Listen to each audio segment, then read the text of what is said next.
Welcome back. We're week 5. I hope you had a nice Easter vacation and got to relax a little bit before the end of the year. It's a crazy time of year.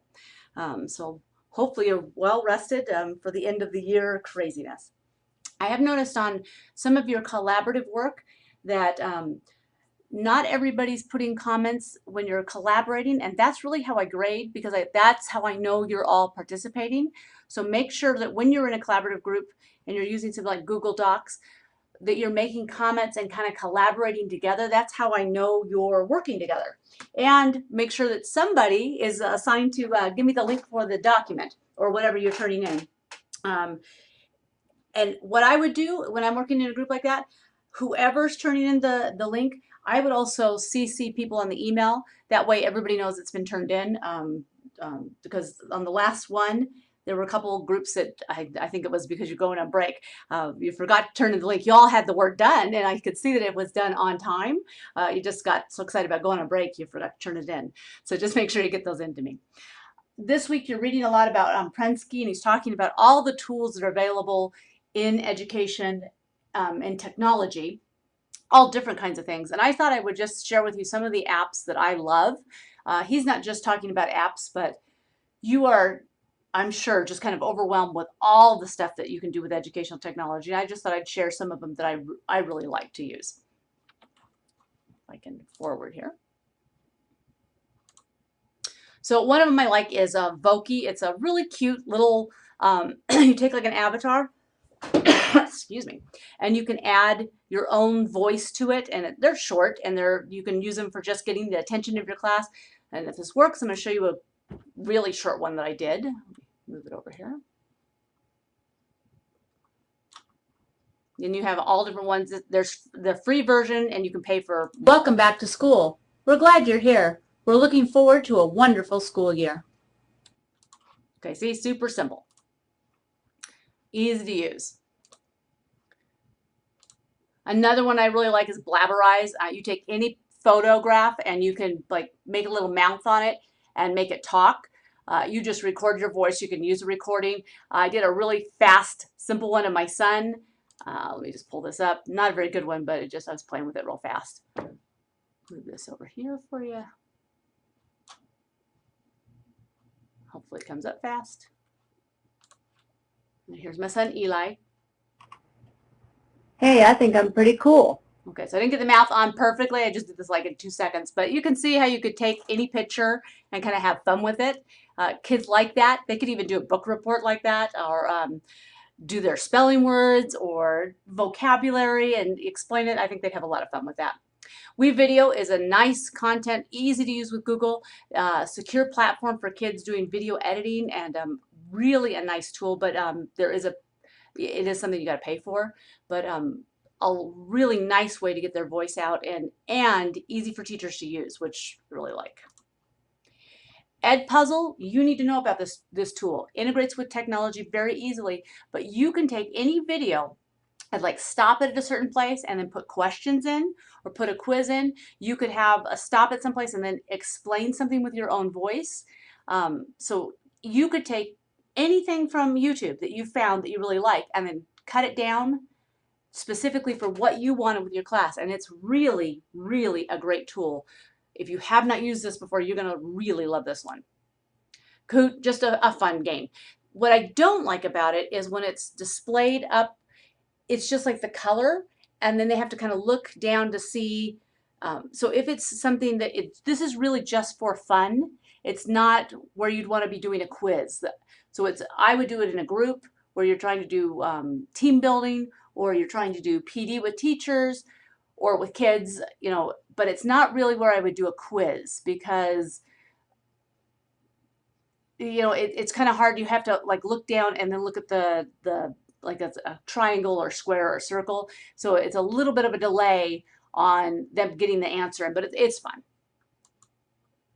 PicoChart, one of my favorite ways for making a infographic, which you're doing this week.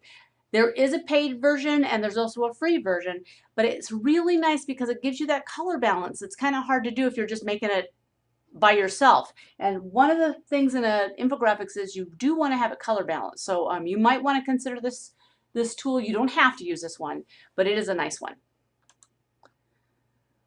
Socrative is a really good one that will even grade some of your quizzes for you. So that is really nice. It's really, I think, more upper elementary and high school, but you can do formative assessments, you can do quick questions, exit tickets, all with this app, and it integrates with Google, which I know most of you are using Google, which makes life so much easier. Powtoons, you can make videos super easy, and when you have to do a presentation or your kids have to do a presentation, this is really a fun way to do it. You wouldn't want to do something for very long with it, but you can do a lot of really fun things with it. Easy to use, doesn't take very much practice to use it, and it integrates with Google, but it is Flash based, and Flash is going away, but I'm sure since this tool is very popular, Powtoons is not stupid, and they'll be rewriting it in HTML. And if you are a math teacher, you need to know about Desmos. It's a graphing calculator, free, absolutely free. It's also the same calculator that's used in the test delivery system. So it's really a nice tool for your kids to be able to use. And it's one of the best things that you can introduce your kids to. So hopefully you know about that tool. All right, so you're going to be designing an infographic this week, and this is supposed to tie back to your paper. So you had ideas on what education is going to look like in the 21st century, what it looks like for the kids, what it looks like for the teacher, how it changes our pedagogy, how it changes interactions in the classroom. So it should tie back to the ideas that you had in your paper. You need to have a balance of graphics and textual information. You should have some statistics in there too. That's what a good infographic has. And make sure you balance your colors. So don't have a million different colors or just grab a whole bunch of clip art or different things that don't look good together, because that's part of what an infographic is. It looks cohesive. And you do want to cite your references either for the pictures that you pick up. If you're even using clip art, you need to cite where you got that from. So make sure that you're citing your information and your pictures. You can cite that on the bottom, and if you want to, you can just give me a link to a Google page and your references could be there, because you don't want to have a lot of references on your infographic because it kind of looks messy. So let me show you a couple. They don't have anything to do with your paper, but they're just nice examples of infographics. I know you did that already with your group, but just to kind of give you that idea of that color balance. So here's one. It's just about how universities buy things, and see how the orange and the teal kind of are the colors that they've used here to blend. If you use a tool like PicoChart, it will automatically do this for you, which is why I like that tool so much. And see how they've got this link here at the bottom? You could do that link to your Google page for your references if you wanted to. But they've got a nice balance of statistical information, graphic information, plus text. But it's not just about putting a whole bunch of text here. You want that balance between your graphic and your text, okay? Let's see, I had another one here, one more. Here's another one.